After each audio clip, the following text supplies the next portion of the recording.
थांबा, हा video skip करू नका, कारण नशीब बदलायच्या आधी आयुष्य एक संकेत नक्की देतं आणि तो संकेत बहुतेक लोक ओळखू शकत नाहीत.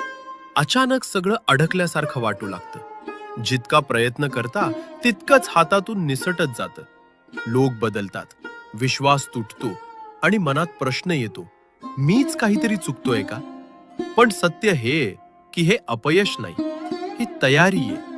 युनिव्हर्स जुनी दारे बंद करतं, कारण तुमच्यासाठी नवीन दार उघडायची वेळ आली असते.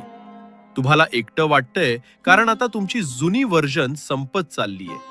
नवीन आयुष्य सुरू होण्याआधी जुनी सवय, जुनी माणसं, जुनी वेदना हळूहळू दूर जातात. आज फक्त एवढंच लक्षात ठेवा, हा संघर्ष तुमचा अंत नाही, तो तुमची सुरुवात आहे. विश्वास ठेवा, कारण नशीब फिरायच्या आधी आयुष्य थोडं कठीण होतच.